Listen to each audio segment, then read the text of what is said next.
Sir చెప్పండి, తదుపరి మీ కార్యాచరణ ఎలా ఉండబోతోంది? అంటే అధికారులేమో మేము 29 డిమాండ్లు నెరవేరుస్తామని చెప్తూ ఉన్నారు, మీరైనా కూడా సమ్మెను కొనసాగిస్తున్నారు. సో మీరు మిగతా 3 డిమాండ్లు కూడా నెరవేర్చే వరకు ఈ సమ్మెను కొనసాగిస్తారా?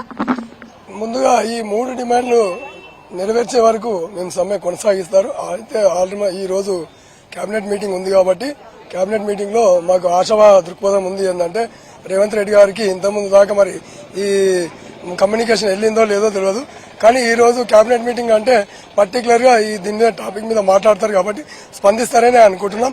ఈ 3 విషయాల్లో కూడా డబ్బులకు సంబంధించింది కాదు యూనియన్ రీఆర్గనైజేషన్, దాని మీద అంత పట్టుబట్టడానికి కారణం ఏందో మరి అర్థం కావట్లేదు.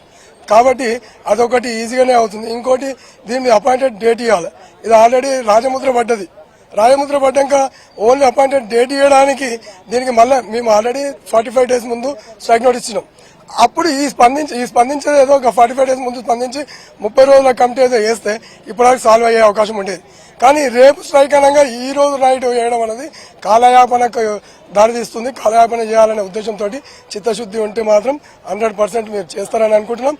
ఈ రోజు కేబినెట్ లో 100% మాకు సీఎం గారు చేస్తారనే ఆశ ఉంది, చేయాలని కూడా చాలా కోరుకుంటున్నాం. చూడొచ్చు. అయితే ఈ ఆర్టీసీ విలీనం అనేది కూడా ఇప్పుడున్నటువంటి అంశం కాదు. గత ప్రభుత్వం హయాంలోనే ఈ ఆర్టీసీని ప్రభుత్వంలో విలీనం చేస్తామని హామీ ఇచ్చినప్పటికీ కూడా ఆ తర్వాత ఎలక్షన్స్ రావడం, ప్రభుత్వం మారడంతో కూడా ఇది డిలే అయింది. ఇప్పుడు ఆర్టీసీ కార్మికులు మరోసారి సమ్మెకు దిగినటువంటి నేపథ్యం ఉంది. మరికొంతమంది ఉన్నారు, మాట్లాడించేటువంటి ప్రయత్నం చేద్దాం. సార్ చెప్పండి, ఎప్పటి నుంచో మీరు ఆర్టీసీని విలీనం చేయాలని కూడా కోరుతున్నటువంటి సిచ్యువేషన్ ఉంది. ఆ డిమాండ్ కోసం కొంత సమయం కావాలని కూడా అటు ప్రభుత్వ అధికారులు చెప్తున్నటువంటి మాట.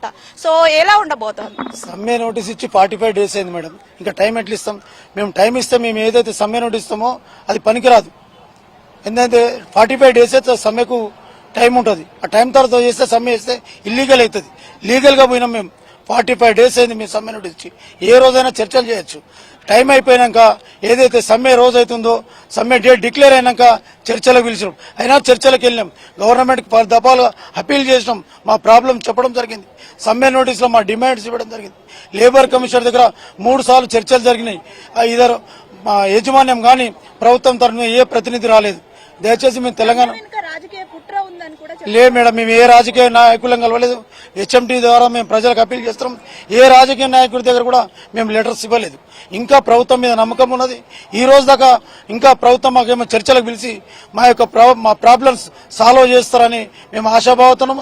అదేవిధంగా మీరు చెప్పారు, ఇప్పుడు కంటోన్మెంట్ డిపో నుంచి 80 వెహికల్స్ వెళ్ళినాయి. అవి కంటోన్మెంట్ డిపో కావు, కాంట్రాక్ట్ బస్సులు. అవి మేఘా కృష్ణారెడ్డి ఆధ్వర్యంలో జరుగుతున్న ఓల్ట్రా కంపెనీ బస్సులు. అవి ఆర్టీసీ కావు, గవర్నమెంట్ కావు. అవి ఒక దోసుకుంటున్న సంస్థ. అది ఆర్టీసీకి దానికి ఎటువంటి సంబంధం లేదు. ఈవీవీ బస్సులను తెచ్చి ప్రైవేటీకరణ చేయాలని ఈ ప్రభుత్వం నిర్ణయం చేసింది. వాటిని కూడా త్వరలో ఈ 2-3 రోజులలో మా సమస్యలను పరిష్కరించకపోతే ఈ ప్రైవేట్ బస్సులు ఏమేమో వాటి అన్ని అడ్డుకుంటామని హెచ్ఎంటీ ద్వారా తెలియజేస్తున్నాం.